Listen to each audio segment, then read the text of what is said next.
Tip number 21 from the book 501 Contractor Tips. And I know this might be a no-brainer. It might be something that you're thinking, come on, this isn't that big of a deal. This is business. But realistically, this is the key to making more money, and that is to raise your prices. Tip number 21 is to raise your prices.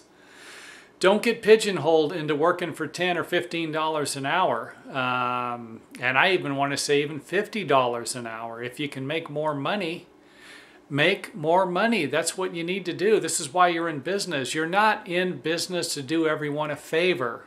If that's the case, we wouldn't charge any money for anything. You know, you'd go down to the doctor and they would just help you out and that'd be the end of it. But that's not the case.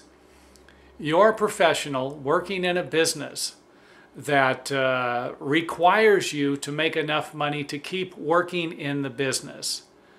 If you think you're different than a doctor, you know, because a doctor went to school for whatever, 10, 15 years, but yet you have 20 years in the business, you should really give yourself a little more credit. If a doctor makes $150 an hour and you make $50 an hour, but it's going to take you're going to have to work for 2 weeks just to pay for one doctor visit or a couple of teeth that need to be replaced from a dentist, then you need to think again.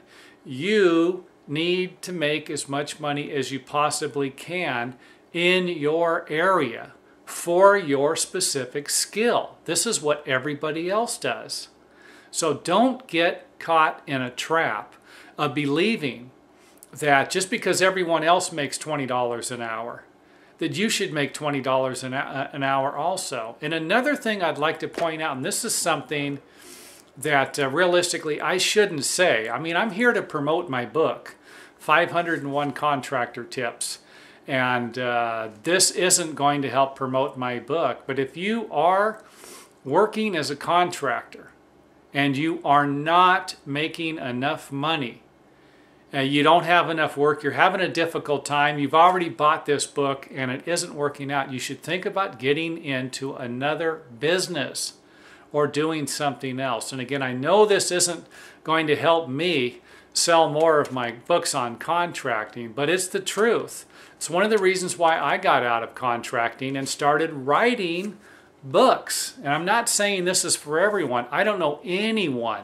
I know absolutely no person who can sit in front of that computer all day long and write or even make these videos.